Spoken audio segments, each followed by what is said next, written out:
कक्षा 6 के विद्यार्थियों के लिए प्रश्नावली 3.3 प्रश्न संख्या 1। विभाज्यता की जांच के नियमों का प्रयोग करते हुए पता कीजिए कि निम्नलिखित संख्याओं में से कौन सी संख्याएं 2 से विभाज्य हैं, 3 से विभाज्य हैं, 4 से विभाज्य हैं, 5 से विभाज्य हैं, 6 से विभाज्य हैं, 8 से विभाज्य हैं, 9 से विभाज्य हैं, 10 से विभाज्य हैं या 11 से विभाज्य हैं। हाँ या नहीं लिखिए। आपने हाँ या नहीं भी लिखना है। 128 के लिए आपकी पुस्तक में दिया है, अगर आप अपनी पुस्तक देखेंगे तो, लेकिन फिर भी मैंने यहाँ पर उसको नोट नहीं किया, हम स्वयं पता करेंगे। तो जैसे कि हमने विभाज्यता परीक्षण में पढ़ी चीज़ें कि 2 से कौन सी संख्या विभाज्य होगी, 3 से कौन सी संख्या विभाज्य होगी, उन्हीं पढ़ी हुई चीज़ों के आधार पर अब हम यहाँ पर जाँच करेंगे। एक रफ पेज आप ऐसे ले लीजिए जहाँ पर हमें कुछ गणना करनी होगी। तो सबसे पहले जैसे 128 2 से इकाई स्थान देखा आपने क्या है 8, तो क्या लिखेंगे हाँ। देखो जैसे 3 से अभी तो छोटी संख्या आप जोड़ लेंगे, 8 तो 10, 10 एक है 11 है तो नहीं गया, 11 में 3 का भाग पूरी बार नहीं गया, तो यहाँ भी क्या लिखेंगे आप नहीं। अब अगला है 4 से, तो इकाई और दहाई को मिला के कितना बना 28, 28 में 4 का भाग जाता है कि नहीं, जाता है, तो इसलिए इसमें भी जाएगा, तो क्या लिखेंगे हाँ। 5 से कैसे जांच करते हैं, इकाई स्थान देखते हैं, केवल इकाई स्थान में 0 है या 5 है तभी विभाज्य होती है, तो इकाई स्थान में 0 और 5 के अतिरिक्त है हम तो 8, तो यहाँ इसलिए हम क्या लिखेंगे नहीं। अब 6 से जांच करनी है। 6 से हमने 2 और 3 देख लेना है, 2 से हाँ है 3 से नहीं है, तो 6 से भी नहीं हो जाएगा, क्योंकि 2 से भी हाँ होना चाहिए, 3 से भी, तभी जाके 6 से हाँ होगा। अब 8 से है तो 8 से हमें चेक करना पड़ेगा। अगर आपको 16 का पहाड़ा पता है तो 16 × 128 होता है, तो यहाँ पर क्या लिखेंगे हाँ, क्योंकि इकाई दहाई और सैकड़े से मिलकर ही संख्या बनी हुई है, तो इसके तीनों अंकों को चेक करना पड़ेगा। 8 के लिए हम तीनों अंक चेक करते हैं। 9 के लिए हम पहले ही जो हमने योग किया 8 2 10 का 11, 3 के लिए वही योगफल फिर भी मिलेगा आपको 8 2 10 का 11, तो 9 से भी 11 भाग नहीं जाएगा पूरी बार, तो नहीं लिखेंगे। 10 से इकाई स्थान पर 0 नहीं है, तो क्या लिखेंगे नहीं। अब 11 से कैसे जांच करेंगे, 11 से 8 में 1 जोड़ेंगे, 8 एक है 9 हो गया। अब 2 में तो कोई है नहीं जोड़ने वाला, तो 9 में से 2 को घटा देंगे तो कितना आया 7, तो 0 नहीं आया, 11 नहीं आया, तो इसलिए यहाँ भी क्या लिखेंगे नहीं। अब इसी प्रकार पूरी टेबल को आप स्वयं कंप्लीट करेंगे। इसके कुछ संख्याओं को मैं आपको बता देता हूँ और बाकी संख्याओं का आप अभ्यास स्वयं करेंगे, क्योंकि जब आप अभ्यास करेंगे तभी इसको सीखेंगे। तो जैसे एक संख्या ये है बड़ी संख्या, इसके देखिए इकाई स्थान पर क्या है 0 है, तो आप 2 से वाले कॉलम में लिखेंगे हाँ, क्योंकि ये 2 से विभाज्य है।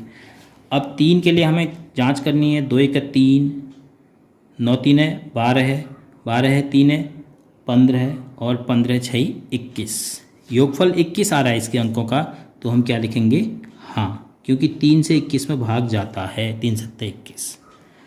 अब इकाई और दहाई स्थान को मिला के 10 बन रहा है, जो कि 4 से विभाज्य नहीं है, तो इसलिए यह संख्या भी 4 से विभाज्य नहीं होगी। फिर उसके बाद 5 से इकाई स्थान पर 0 और 5 में से 0 है, तो इसका मतलब यह संख्या 5 से विभाज्य हो जाएगी, तो इसमें क्या लिखेंगे आप हाँ।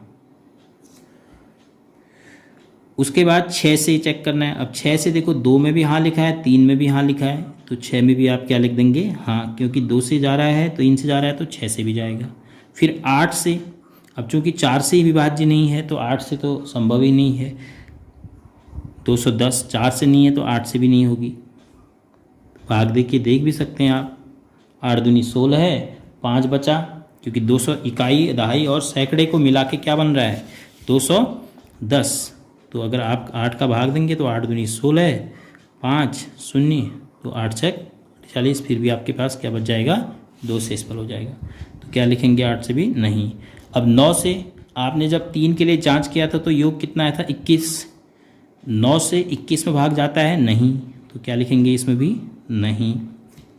10 से इकाई स्थान पर 0 है, तो 10 से क्या लिख देंगे हाँ, क्योंकि इकाई स्थान पर 10 है, तो हाँ।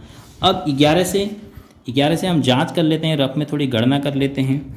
क्या क्या जोड़ना है हमने, शून्य में एक एक छोड़ना है। देखो शून्य में 2, 3 2 5, 5 हो गया। फिर ऊपर से जोड़ते हैं तो 9 1 10 और 10 6 16। अब देखो 16 और 5 आया, तो इनका अंतर करोगे तो कितना आ गया, 16 में से 5 घटा के 11 है। तो इस बार आप लिखेंगे 11 का भाग जाएगा, तो यहाँ लिखेंगे आप हाँ। अगर अंतर 0 या 11 22 इस प्रकार का आएगा तो आप लिखेंगे हाँ।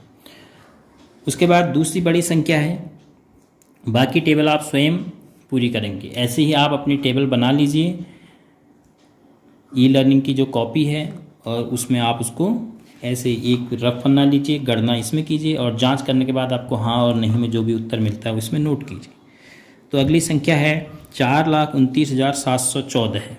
तो सबसे पहले इकाई स्थान में 4 दिखा हमें, तो हमने लिखा 2 के लिए हाँ। फिर 3 के लिए जांच कर रहे हैं, तो 4 1 5, 5 और 7 12 है, 12 है 9 21, 21 और 2 23, 23 और 4 27। ये योगफल याद रखिए आप 27, क्योंकि 9 के वक्त भी काम आएगा। तो 27 में 3 का भाग जाता है, तब आप लिखेंगे हाँ।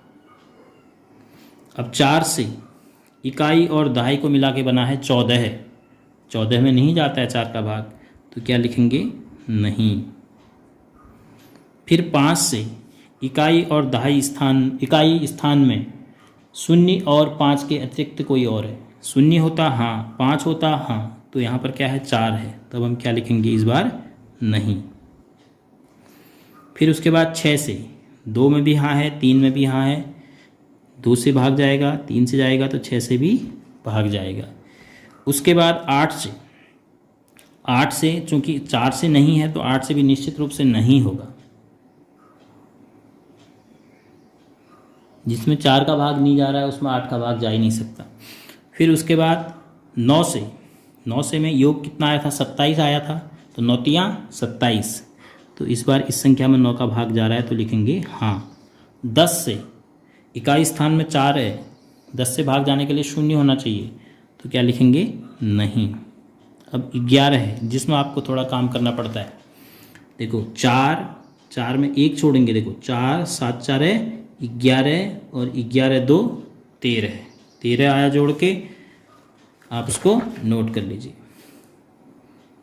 अब ऊपर से जोड़ लीजिए, छोटी संख्या है 9 1 10, 9 1 10, 10 4 14 है, तो 14 और 13 का अंतर कितना आया 1। यह अंतर 0 आना चाहिए तभी 11 का भाग जाएगा, यह अंतर 11 आना चाहिए तभी 11 का भाग जाएगा, तो आपका अंतर नहीं आया 0 या 11, तो आप क्या लिखेंगे 11 से भाग इसमें नहीं जाएगा। तो इस प्रकार इस प्रश्नावली के सभी प्रश्नों को आप प्रश्न संख्या 1 के आधार पर ही कर सकते हैं।